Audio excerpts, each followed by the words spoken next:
Now, I know in our teens and 20s, nobody really tells us on what confidence actually looks like. Is it being bold and rebelling against everything? Or is it saying whatever you want no matter how much it affects someone else? Or is it having the complete freedom to do whatever you want and having no rules and restrictions whatsoever stopping you from doing anything? In this video, I want to break down what confidence really looks like. The kind that is rooted in honesty, self-awareness and acceptance. I'll be sharing some of my own personal struggles so that you don't have to make the same mistakes and you can now step up in every area of your life with a lot more confidence and empowerment to be your best version. So in psychology, confidence means having a belief in one's ability and judgment, leading to a sense of security and trust in oneself. So genuine confidence is rooted in self-belief, authenticity. It means knowing you are worthy without anyone having to tell you that. Now, why does feeling worthy actually matter? When you feel good about yourself and you feel like you're somebody valuable, you would want to do better things in your life, and again, it will motivate you to be a better version of yourself. Now, let me give you two examples in a particular context that will better help you understand what confidence looks like. So let's say we are talking about two people, person A and person B, and this is the context of dating. So person A, who is not as confident, would overthink every single text before hitting the send button. So if someone pulls away a little bit, they immediately spiral, thinking if they did something wrong or if they said something which came across as being too much. They start to shapeshift, which means they mold their personality in a way that appeals to the people around them, behaving in a way that will make other people like them. They avoid the hard conversations and they are always afraid of being too much or not good enough. But here is person B, who shows up with a lot of confidence in their day-to-day life. So this person B shows up as exactly who they are, even if that means that somebody would not choose them. They are genuinely honest with what they are looking for. They don't chase, they don't play games, they simply show up with a lot of honesty and respect. And again, if the energy shifts, they notice, but they don't panic. They are rooted and grounded in the truth that if they have to beg for love, then that is just not the right type of love for them. Confidence is knowing your worth doesn't decrease just because somebody else doesn't see it. In every area of your life, confidence doesn't always have to look really bold and outgoing. Sometimes it can be really quiet and self-assuring. It's genuinely the ability to stay with yourself and not abandon who you are just to please other people around you. Trust me when I say these things. Confidence does not look like constantly over-apologizing or overthinking every decision or replaying conversations in your mind plenty of times. Confidence does not look like constantly looking around the room and seeing everybody's reaction, and in response to their reaction, you change your behavior. When it comes to body language, confidence does not look like slouched shoulders or closed arms and avoiding eye contact. Confidence does not look like laughing when something isn't funny just to keep the peace. Real confidence does not look like constantly needing to prove your worth through external achievements. Again, somebody who lacks confidence is often in their head, over-explaining, over-analyzing, calculating every single thing, thinking about worst-case scenarios. It's like they are performing their personality instead of just being. Let me tell you, it does not happen overnight. Sometimes it takes a lot of practice to come to a place where you have accepted yourself and then you show up as a really confident version. And in my personal life, when I first came to America and I was in social situations with other people, especially people who did not look like me, people from different cultures, ethnicities, there were times when I was so shy to speak up. I would just stay silent. I would not speak my opinion. I would just go along wanting everybody's approval. And sometimes when I spoke, because of my accent, certain people did not understand it and they made fun of it, because of which I was further scared of rejection and embarrassment, so I just stopped speaking.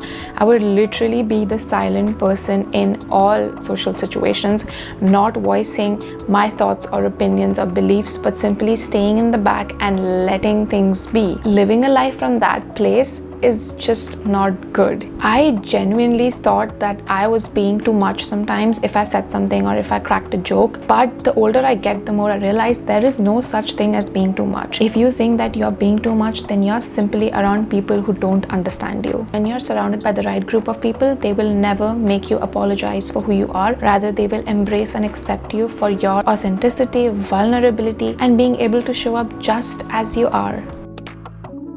While confident people usually speak with pauses, they are not rushing around to say everything. Confidence looks like saying, I don't know, without any shame. Looks like holding eye contact, not to intimidate someone, but to build connection. It is standing with ease and a lot of warmth. Confidence looks like being okay with being misunderstood by other people. Confidence means making choices that honors your needs, even if it disappoints others. So again, somebody who's confident is present in their body. They are grounded. They are rooted in who they are. You feel safety around them, not because they're the loudest person in the room, but because they are so emotionally regulated. A lot of confidence is tied to your self-worth. Now, what do I mean by that? Self-worth is how we view ourselves, a positive or negative orientation towards who we are. And one of the most direct observation of self-worth is nothing but our inner dialogue.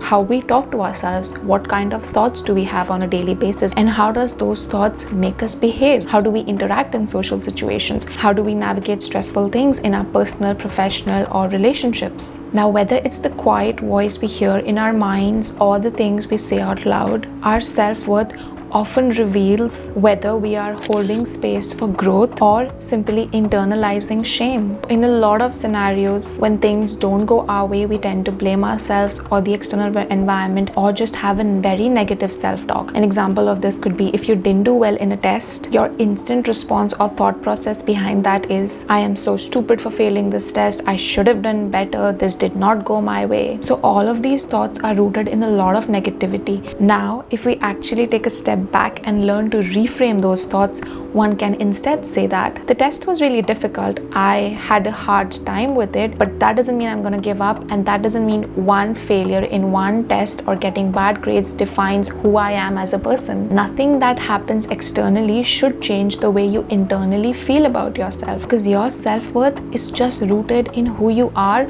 and not the kind of things you do or achieve or the feedback you receive from others. So this shift in internal talk may seem really small, but over time it's transformational if you start changing it in the right ways, because it really turns the self-judgment into self-understanding, and that is where the repair of self-worth actually begins. So yes, confidence can sometimes be scary, especially if you're trying to speak up in social situations or taking a stand for yourself. Voicing our opinions can sometimes be really risky because not everybody will respond the way we want them to. The true confidence actually lies in the courage to express ourselves with honesty and self-compassion. Sometimes we really fear speaking our mind because we don't know what reaction we're going to get from the other person, and sometimes being afraid of how their reaction might change your internal or emotional sense of self can really make the whole process really difficult. Let me remind you, no matter what anybody else says or does, it has nothing to do with who you are. Your emotional safety, balance, and a sense of feeling grounded is completely in your control. The more we change ourselves to seek approval, the more we diminish our own light. One of the biggest killers of confidence and self-worth is comparison. When we measure ourselves against somebody else's timeline, path, appearance, or behavior, then we really forget our own journey. Your truth and essence of who you are still remains the same, even if it's met with rejection, silence, misunderstanding, or discomfort. Real confidence truly comes up when you start accepting yourself for who you are and start taking action towards the direction you want your life to go in.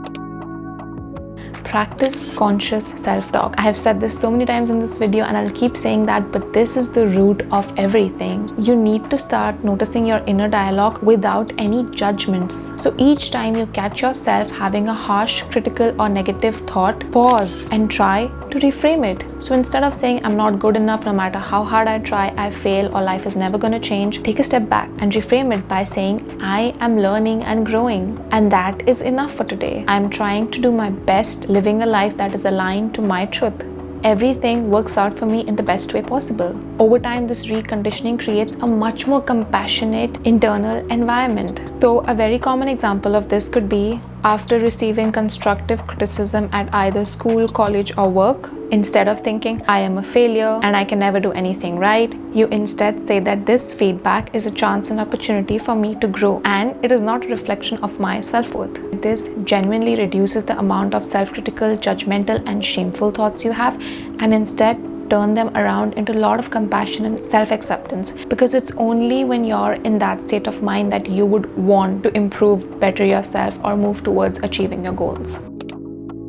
Set value-based goals, not comparison-based. So I know with social media, we are exposed to the lives of so many people and the way they are going about in their day-to-day life. But you need to genuinely ask yourself the question of what success looks like for you, by really thinking about what genuinely matters to you. Because with social media, we just see the lives of so many people and so many intricate details of their everyday life that it's so easy to compare ourselves. But none of that really matters if you know what success looks like for you and you are on your path to achieving that. All those thoughts are not helping you in any way. And again, it's easier said than done, because I used to do that so much, especially being an athlete and being in the competitive world of sports. I used to always compare myself to other athletes and how much I performed, how fast I am, how many matches I won, what my ranking is, and that generally made me so small and narrow-minded, because in that whole pursuit, I just lost focus of what are my strengths and abilities and how I can improve those.